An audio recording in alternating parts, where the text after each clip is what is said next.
Jimbo, he says, I want you to know something. He says, I will put up with just about anything you ever do, but don't you ever vote for a Republican. That was the house that I grew up in.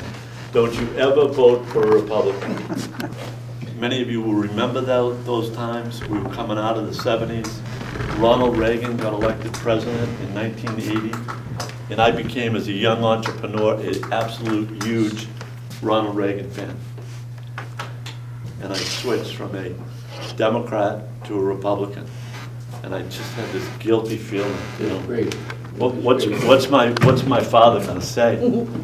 So I went home and I sat down with my mother and I said, Mom, I got something I have to tell you. She says, is everything okay? And I said, everything's fine. She said, what's the matter? I said, I just left the town hall. And I said, I switched from a Democrat to a Republican. My mother goes, oh my God, Jim. I said, I know, Mom. I said, I know. That's how I feel. I said, but you got to make me a promise. She said, what's that? I said, you can never, ever tell Dad. My father was 71 at the time. He lived to be 91, and he never knew. He never knew. So in any event, Bernadette and I were married. We'd been married, and we went out and started our company. We opened stores. We sold flowers, ice cream, and Christmas trees. We moved up to Andover, and we've been married 14 years. We adopted 2 little boys, 2 biological brothers. One was 7 months and 19 months. So that kind of changed our whole life at that point. And still active in our community, helped, watched our kids, was involved like everybody with sports and everything that your children are involved in. And stayed active in politics, helped a guy who actually, Broadside, Lonnie Brennan, everyone probably knows Lonnie Brennan. In 2006, he came knocking on my door and he said, hey, I'm running against this woman for state rep, will you give us a hand? I hadn't been involved that much up there, but we helped him. So he said, we got to find a candidate. I think this might be a good time to run somebody else against Representative Latine. So I said, great, why don't you call me? So he called me on January 2nd, and he said, Jim, I talked to everybody on the state committee, and we have a candidate that we want to run.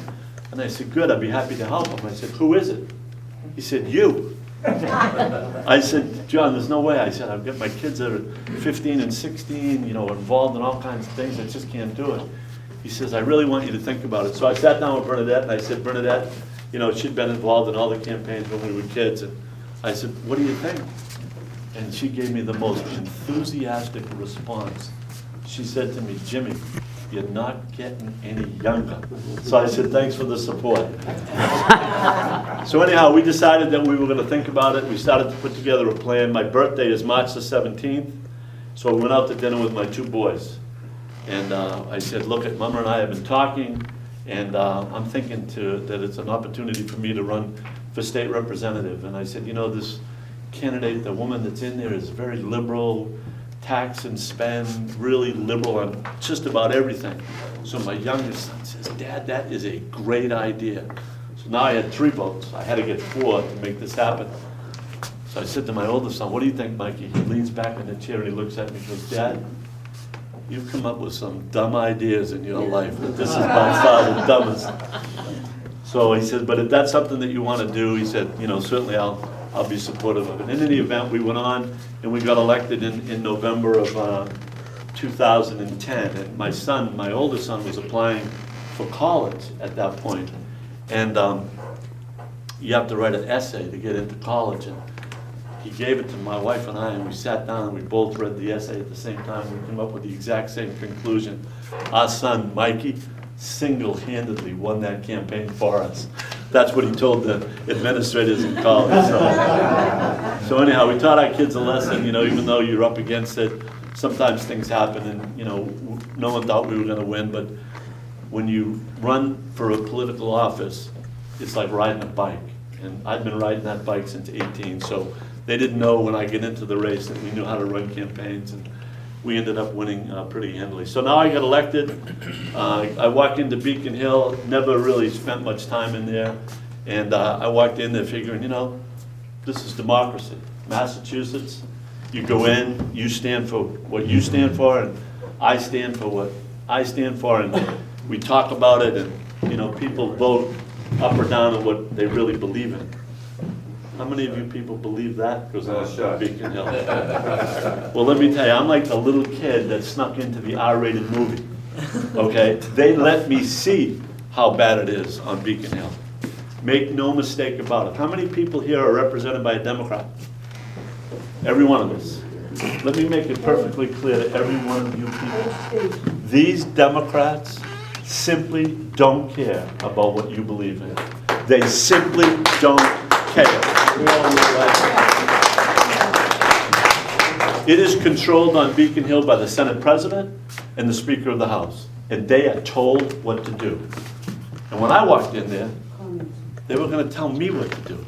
I guess I was too old and cranky to listen to what they wanted me to do. So I went in there and I learned real quick how things operated. You do what you're told or you get nothing. Well, I wasn't interested in anything anyhow. I was interested in there to stand up for the values that I believed in and that the people who voted for me believed in. I wasn't interested in listening to what the radical Democratic policies, which in 2010 were moderate compared to where they are today. They are running off the cliff right now. So I just want to give you a little insight about how it is on Beacon Hill to be a Republican on Beacon Hill. One of the first things that we decided to do was we decided that we wanted to find out how much money was spent on illegal immigrants. So we filed an amendment to try to make the governor, Deval Patrick, tell us how much money was spent on illegal immigrants. We got the vote through the House and it came back from the Senate without the amendment in it. And the Speaker of the House, Bob DeLeo, some of you know Bob DeLeo, had decided that he wasn't going to give us a roll call vote on that. So I didn't quite understand the whole process at the time. It was in the spring of 2011, and I said, well, I want to vote on this. And so one of my leaders in my party called me up and said, you really can't do that. That's not how you get things done around here. You get things done around here by going along with what they want. That's Beacon Hill. Go along to get along.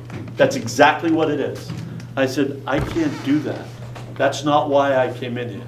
In any event, we shut the House down, which meant that we wouldn't let any business take place for 3 days. Finally, I got a call from the Secretary of Health and Human Services, and she said, Representative Lyons, he said, are you in the chamber right now? I said, I am. She said, well, I'm here to tell you that we're going to tell you how much money is spent on illegal immigrants. I said, that's good to hear. She said, will you let the budget go through? I said, I will. And 10 days later, Deval Patrick's office came out with the first amount of money that was being spent on illegal immigrants. And at that time, in 2011, on healthcare alone, it was $250 million. That was before they opened the gates. So you heard that number, 1.8 billion, right? People have probably heard it. We would go down every day and we would tell the Democrats, if you're going to spend $1.8 billion, at least tell us where you're spending it. They refused to tell us. Beacon Hill is broken. Beacon Hill is controlled by two people, the Senate President and the Speaker of the House. And the only way we could have an impact was trying to think outside the box and come up with some ideas as to how to change it. We knew we couldn't win the votes, but we wanted people to know how bad it was.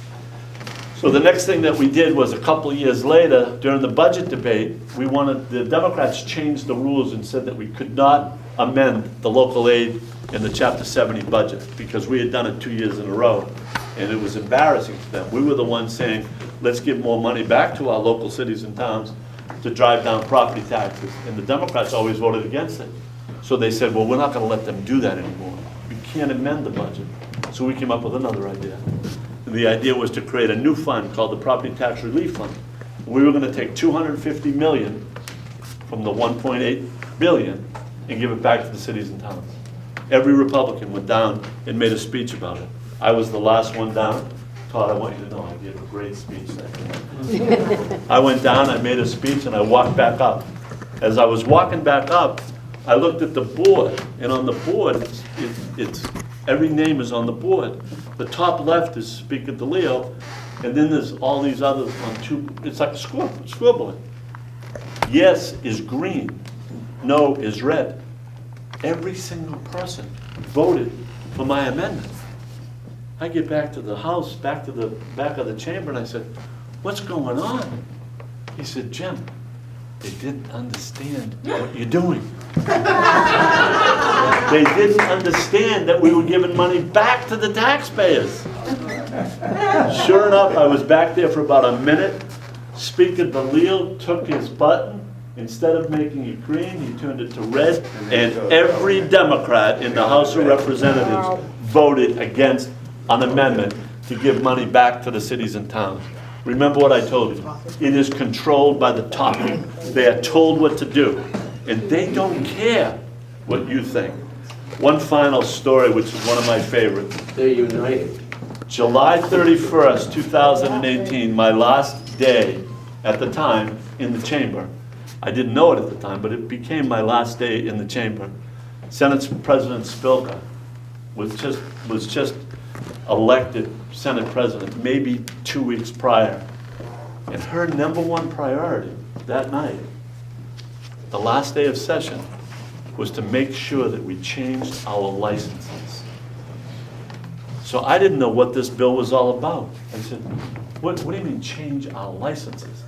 They said, they want to have male, female, and X. X. I said, what the hell is X? He said, that's all the other genders. I said, I thought there was only 2 genders, male and female. So I said to the clerk of the House, I said, can I amend this bill? He said, you could. So I walked down and I took out my phone and I went to Facebook and I said, how many genders are there? 73 genders.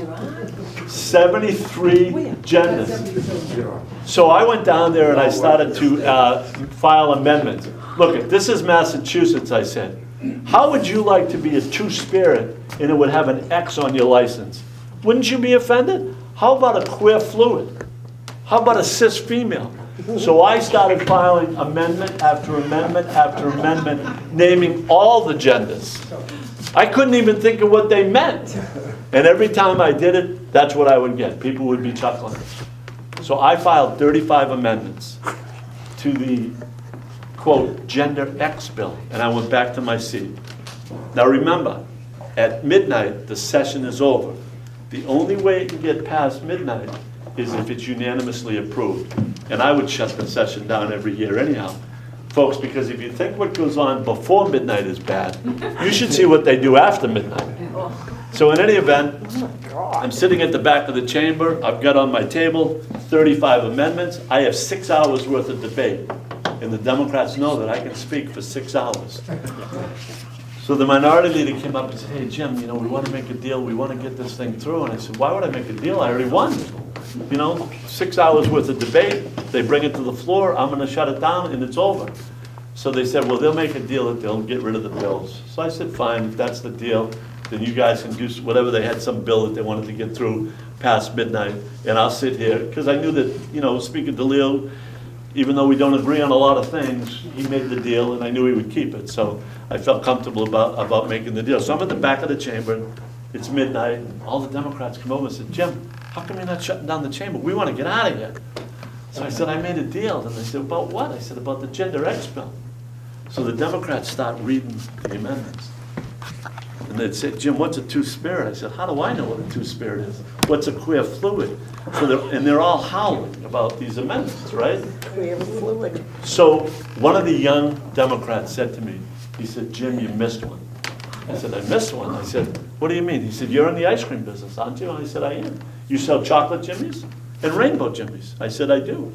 He said, the one you should have added was, in Massachusetts, you can no longer sell chocolate or rainbow jimmies.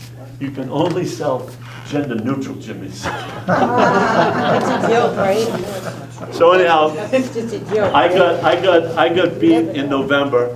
The Democrats spent $300,000. Just think about that.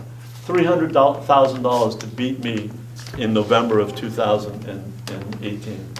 And President Obama, Hillary Clinton, and just about every crazy radical Democrat in the state came to my district to beat me. And we lost. We lost. I was disappointed. 2 days later, I'm getting ready for my first Christmas tree delivery, and my wife Bernadette says, Jim, Kirsten Hughes isn't running for party chair. And I said, Bern, I said, I gotta hire 50 people Saturday. I said, I got 5,000 or 6,000 Christmas trees. We can't, I mean, I'm exhausted. She said, Jim, you gotta run. This would be perfect for you. And I looked at her, I said, why? She said, because you ain't getting any younger. So folks, I won on January 17th. I went down to Albuquerque because there was a Republican National Committee. I ended my speech in Massachusetts on January 17th in front of about 200 or 300 people when I was running for party chair. And I said, my job is to bring this party together. And my job is to make sure that we make Massachusetts great again. That's how I ended my speech. I go down to Albuquerque. President Trump has some folks down there that are gonna run his campaign, and I got invited to this meeting at 10:45 in the morning. So remember, I've never been to one of these national committee meetings. I don't know what goes on down there. And I walk into this big room, and there's 3 guys looking at the table, all dressed, you know, to the nines. And I said, what is this all about? So I sat down, and the guy says, Mr. Lyons, he said, you know, we all worked in the White House for 2 years. He says, and we're here, and our job is to help elect President Donald J. Trump. And he said, we're concerned about Massachusetts. Deep blue state. We hear some of the things that are going on up there. You know, a lot of people making a lot of noise. And we're really concerned about what's going to happen in Massachusetts. And I said, folks, I said, I want you to know how I ended my speech on January 17th. And I said exactly what I just told you folks. I said, I want to make Massachusetts great again. These guys started laughing. And I'll tell you, the people in Washington are committed to making this country great again. President Trump and his team is second to none. And what they're doing to him right now, what they are doing to President Trump is disgraceful. And everyone in this room knows it. And everybody in DC knows it. It's a disgrace that these people that want to go after our president are wrong. Now, as the party chair, I want you to understand something. I want you to understand something. We have very strict rules in Massachusetts. As the chairman of the Republican Party, the party cannot get actively involved in a primary until the primary is over. So the party chair, in my role as party chair, cannot use resources until after March the 3rd. So I just want everybody to know, everyone says, hey, what are you doing? Why aren't you doing this? Why aren't you doing that? We work very closely. The Trump administration has been very helpful to us here in Massachusetts. But as the party chair, I have to stay out of the race until after March the 4th. So how are we going to change Massachusetts? How are we going to change Massachusetts? In 2016, Donald Trump got 49% of the vote with 15 people on the ballot. 600,000 people came out and voted. There are only 475,000 Republicans in Massachusetts. 385,000 unenrolled voted in that primary. In Massachusetts, there are 75 districts where Donald Trump got over 45% of the vote. Our job is to go out and increase our membership in the Republican Party. And that's what Todd talked about earlier.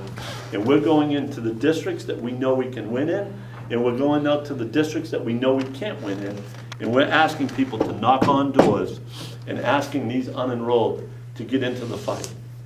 Coach Belichick would look at these numbers and say, we have one job to do first.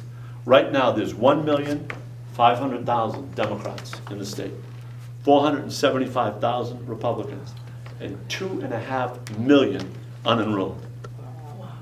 How simple is that?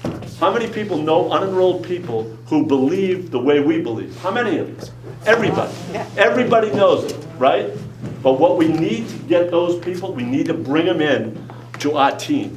Because once they're on the team, they work for us. They help us. The power in the legislature rests in the power on Beacon Hill rests in the legislature.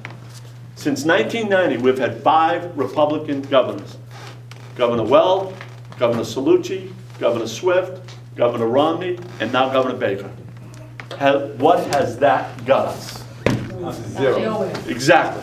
And the reason is because the power rests in the legislature. Having served in the legislature for 8 years, there has never been a commitment like we're trying to do to increase the ranks in the legislature. So we need people who are committed to come out and run for office. What's our message though, right? What is the Republican message in Massachusetts? It's the same message that Ronald Reagan gave us back in 1980. That message is very simple and very clear. As a young entrepreneur, it's what attracted me to the Republican Party. This country guarantees us one thing, folks, one thing, and that's freedom. That is freedom. This country is built on individual responsibility and personal liberties. That's what this country's about. It's also built on a free enterprise system based on capitalism. You take a look at our message and you compare it to the radicals on the left: socialism, sanctuary state, illegal immigration, and this crazy infanticide act that they have put in place in New York. They want to make it the law in Massachusetts. These people are off the charts, and they don't care that you disagree with them. They simply don't care. Folks, let me make it perfectly clear. They play to win. For too long in Massachusetts, all we want to do is be on the field. Well, I'll tell you, growing up, I loved playing sports. Vince Lombardi had a saying: winning isn't everything, it is the only thing. And people in Massachusetts who believe the way we believe in have to get up, go out, and fight. And if we do that, we will leave behind a generation where people in Massachusetts will understand just how great this country is. And that's what we have to do. Third thing that we need, folks, we need money. It costs money. When I took over this party, I found out exactly how they spent their money. And I didn't like it. And I'm catching an awful lot of grief about the fact that I exposed exactly how bad some of the spending is.